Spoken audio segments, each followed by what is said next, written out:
महाभारत में आज आपको भक्तगणों कन्या के विवाह के संबंध में विचार की कथा कहूँगा। आप उसको ध्यानपूर्वक सुने और इस चैनल को लाइक सब्सक्राइब जरूर करें। कथा सुनिए। युधिष्ठिर ने पूछा, पितामह, जो संपूर्ण धर्मों का, कुटुंब का, घर का तथा देवता, पितर और अतिथियों का मूल है, उस कन्यादान के विषय में कुछ उपदेश कीजिए। सब धर्मों से बढ़कर चिंता का विषय यही माना गया है कि कैसे पात्र को कन्या देनी चाहिए। भीष्म जी कहते हैं, बेटा, सत्पुरुष को चाहिए कि वे पहले वर के स्वभाव, आचरण, विद्या, कुल, मर्यादा और कार्यों की जांच करे। फिर यदि वह सभी दृष्टियों से सहयोगी प्रतीत हो तो उससे कन्या प्रदान करें।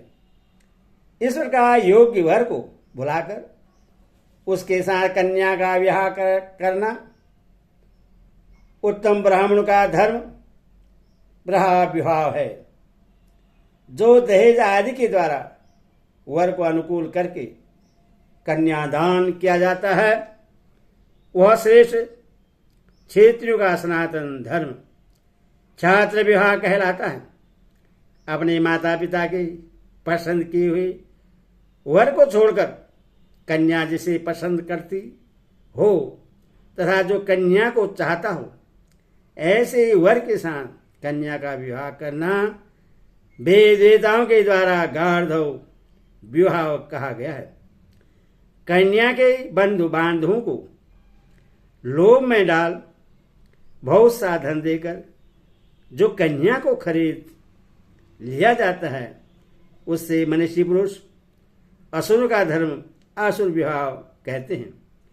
इसी प्रकार कन्या के अभिभावकों को मारकर उनके मस्तक काटकर रोती हुई कन्या को घर में से जबरदस्ती पकड़ लाना रासुर का काम राक्षस विवाह है।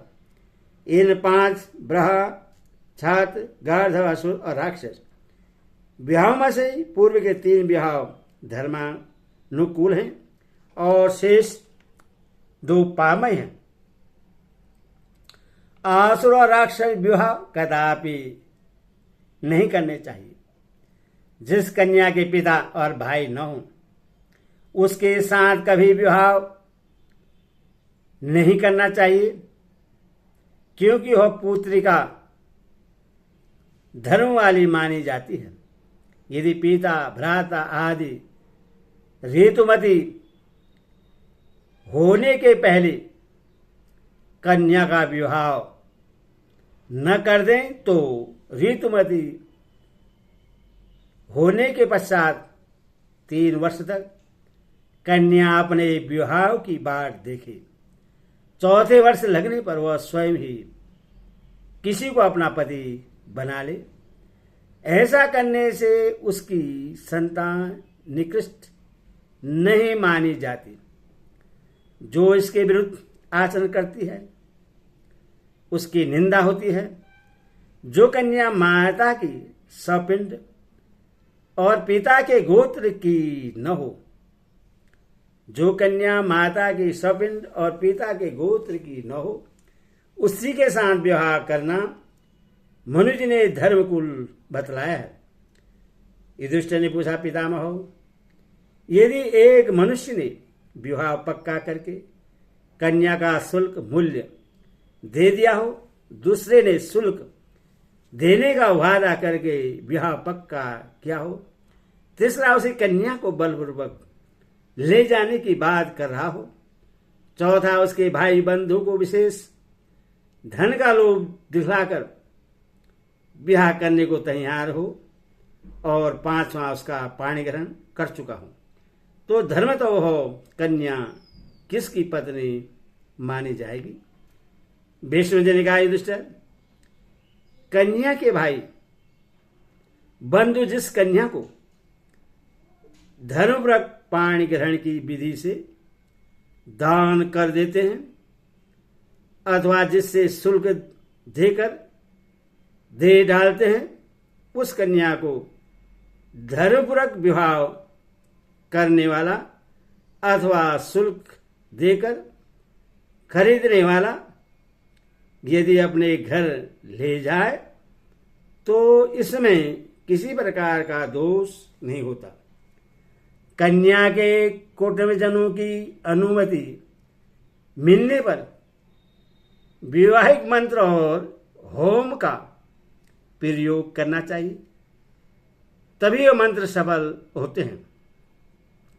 जिसका पिता माता के द्वारा दान नहीं किया गया उसके लिए किए गए मंत्र प्रयोग सिद्ध नहीं होते।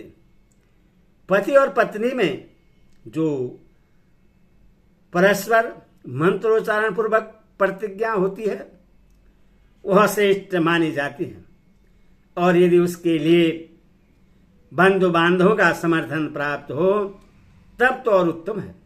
युधिष्ठिर ने पूछा, पितामह, यदि एक वर्ग से कन्यादान का वादा करके शुल्क ले लिया गया हो और पीछे उससे भी श्रेष्ठ धर्म, अर्थ और काम से संपन्न अत्यंत योग्य वर मिल जाए तो पहले जिससे शुल्क लिया गया है उसको कन्या देने से इनकार कर देना चाहिए या नहीं? भीष्म जी ने कहा, युधिष्ठिर, शुल्क देने मात्र से ही कोई कन्या किसी की पत्नी नहीं हो जाती। शुल्क देने वाला भी इस बात को समझकर ही शुल्क देता है। इसके सिवा जो कन्या का शुल्क लेते हैं वही वास्तव में उसका दान नहीं विक्रय करते हैं। कन्या के भाई बंधु जब वर को किसी विपरीत गुण, वीरत्व आदि से युक्त देखते हैं तभी शुल्क मांगते हैं। यदि वर को बुलाकर कहा जाए कि तुम मेरी कन्या को गहने पहनाकर विवाह कर लो, और ऐसा कहने पर वह कन्या को आभूषण देकर विवाह करे, तो यह भी धर्मानुकूल ही है। इस प्रकार कन्या के लिए आभूषण लेकर जो कन्यादान किया जाता है वह न तो शुल्क है और न विक्रय ही।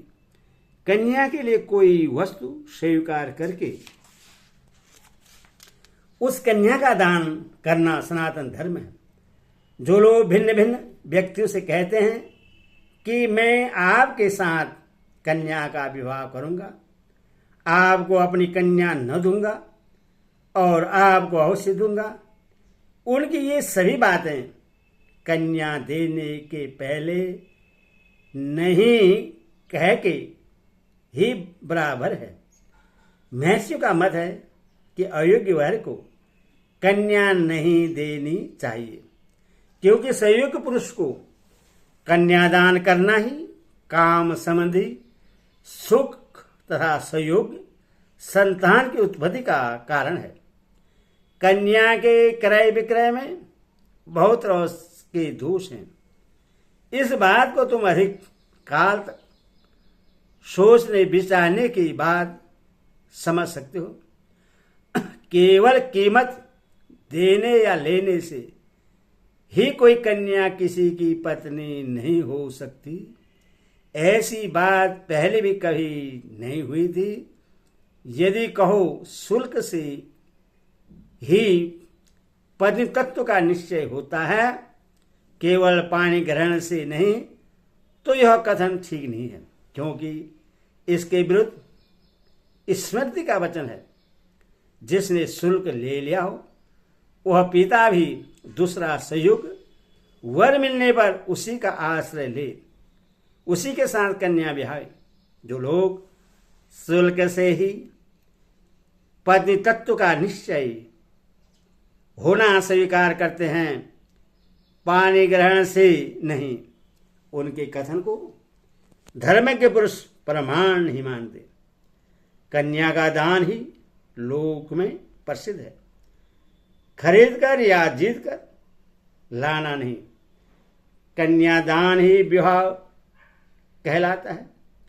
जो लोग कीमत देकर खरीदने या बलात्कार लाने को ही पत्नी तत्व का कारण मानते हैं, वे धर्म को नहीं जानते।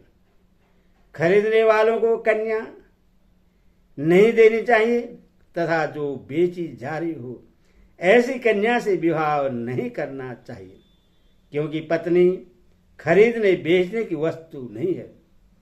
जो दासियों की खरीद बिक्री करते हैं वे बड़े लोभी और पापात्मा हैं। ऐसे ही लोग पत्नी को भी खरीदने बेचने का विचार करते हैं।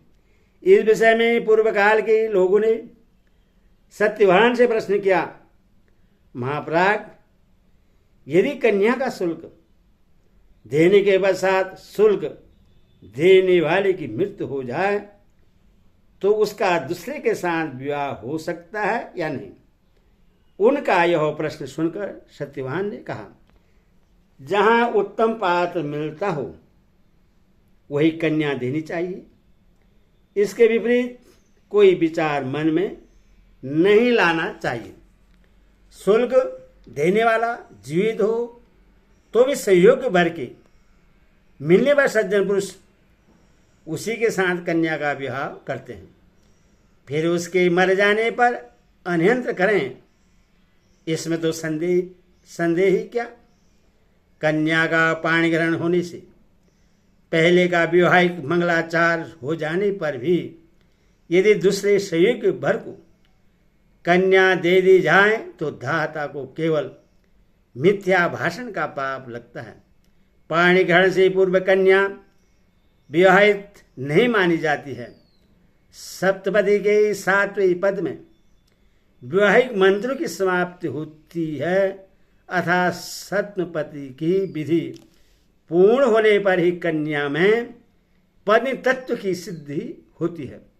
जिस पुरुष को जल से संकल्प करके कन्या दी जाती है वही उसका पाणी ग्रहता पति होता है और उसी की वह पत्नी कहलाती है। इस प्रकार विद्वानों ने कन्यादान की विधि बतलाई है। युधिष्ठिर ने पूछा, पितामह, जिस कन्या का शुल्क ले लिया गया हो और उसको शुल्क देने वाला पति मौजूद न हो, परदेश चला गया हो, तो उसके पिता को क्या करना चाहिए? भीष्म जी ने कहा, युधिष्ठिर, यदि संतानहीन धनी से शुल्क लिया गया है तो पिता का कर्तव्य है कि वह उसके लौटने तक कन्या की हर तरह से रक्षा करे। खरीदी हुई कन्या का शुल्क जब तक लौटा नहीं दिया जाता तब तो वह कन्या शुल्क देने वाली की ही मानी जाती है। युधिष्ठिर ने पूछा, दादाजी, जिसके पुत्र नहीं कन्या है उसके लिए वही पुत्र के समान है, फिर कन्या के रहते हुए दूसरे लोग उसके धन के अधिकारी कैसे हो सकते हैं? भीष्म जी ने कहा, बेटा, पुत्र अपने आत्मा के समान है और कन्या तथा पुत्र में कोई अंतर नहीं है। फिर आत्मस्वरूप पुत्री के रहते हुए दूसरा कोई उसका धन कैसे ले सकता है?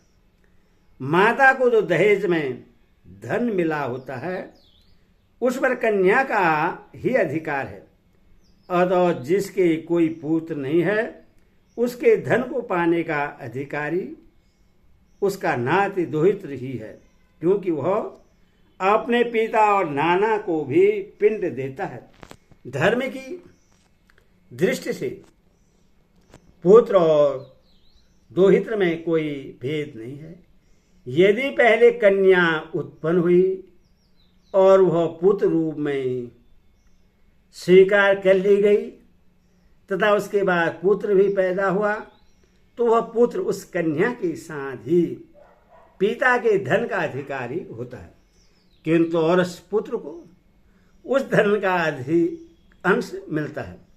यदि दूसरे का पुत्र गोद लिया गया हो तो उस दत्तक पुत्र की अपेक्षा अपनी सगी बेटी ही श्रेष्ठ मानी जाती है, अतः वह पैतृक धन के अधिक अंश की अधिकारिणी है। जो कन्याएं शुल्क लेकर बेच दी गई हों उनमें उत्पन्न होने वाले पुत्र केवल अपने पिता के ही उत्तराधिकारी होते हैं। उन्हें दोहित्र के रूप में अपने धन का अधिकारी बनाना युक्त संगत नहीं जान पड़ता, क्योंकि आसुर विवाह से जिन पुत्रों की उत्पत्ति होती है वे दूसरों के दोष देखने वाले, पापाचारी, पराय धन हड़पने वाले, शक तथा धर्म के विपरीत बर्ताव करने वाले होते हैं। इन विषयों में प्राचीन बातों को जानने वाले धर्मज्ञ पुरुष यम की गाय हुई गाथा का इस प्रकार वर्णन करते हैं।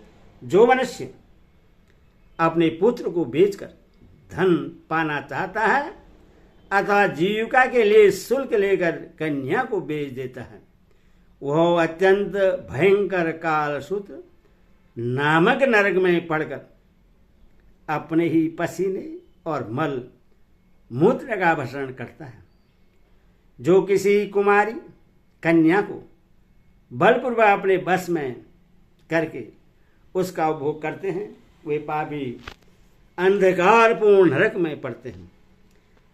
अपनी संतान की बात तो दूर रही, किसी दूसरे मनुष्य को भी नहीं बेचना चाहिए। अधर्म के रास्ते में जो धन आता है उससे कोई धर्म नहीं होता। विवाह के समय कन्या की ससुराल वालों की तरफ से कुमारी पूजन, कन्या के सत्कार के रूप में जो वस्त्र आभूषण आदि प्राप्त होते हैं उन्हें स्वीकार करने में कोई दोष नहीं है, किंतु वे सब के सब कन्या को दे डालने चाहिए।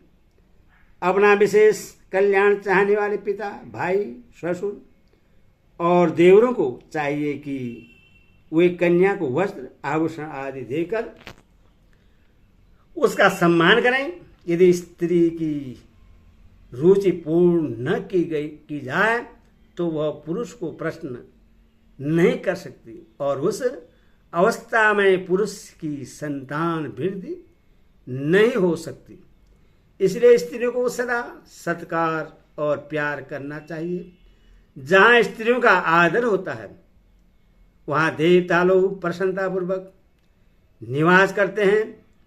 जिस घर में स्त्रियों का अनादर होता है वहाँ की सारी क्रियाएं निष्फल हो जाती हैं। जिस कुल की बहु बेटियों को दुख मिलने के कारण शोक होता है उस कुल का नाश हो जाता है। वे नाराज होकर जिन घरों को सांप दे देते हैं वे कृत्या द्वारा नष्ट हुए के समान उजाड़ हो जाते हैं। उनकी शोभा, स्मृति, संपत्ति का नाश हो जाता है। महाराज, मनु ने स्त्रियों को पुरुषों के अधीन करके कहा था, मनुष्यों, स्त्रियां अबला, ईर्ष्यालु, मान चाहने वाली, कुपित होने वाली, पति का हित चाहने वाली और विवेक शक्ति से हीन होती हैं तथा वे सम्मान के योग्य हैं। अतः तुम लोग सदा इनका सत्कार करना, क्योंकि स्त्री जाति ही धर्म की प्राप्ति का कारण है। तुम्हारी परिचर्या और नमस्कार स्त्रियों के ही अधीन है। संतान की उत्पत्ति, उसका लालन पालन और लोक यात्रा का प्रसन्नतापूर्वक निर्वाह भी उन्हीं पर निर्भर है।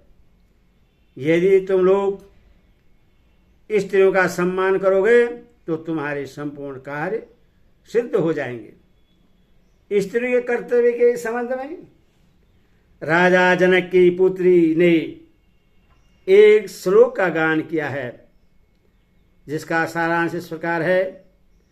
स्त्री के लिए यज्ञ आदि कर्म, श्राद्ध और उपवास करना आवश्यक नहीं है। उसका धर्म है केवल अपने पति की सेवा करना। नारी पति सेवा से ही स्वर्ग पर विजय प्राप्त करती है। कुमार अवस्था में स्त्री की रक्षा उसका पिता करता है। जवानी पति उसका रक्षक है और वृद्ध होने पर पुत्र पर उसकी रक्षा का भार रहता है। अथवा स्त्री को कभी स्वतंत्र नहीं रहना चाहिए। युधिष्ठिर, स्त्रियां ही घर की लक्ष्मी है, पुरुष को उनका भली भांति सत्कार करना चाहिए। अपने बस में रखकर पालन करने से स्त्री लक्ष्मी का स्वरूप बन जाती है। हरि ओम तत्सत। हरि ओम।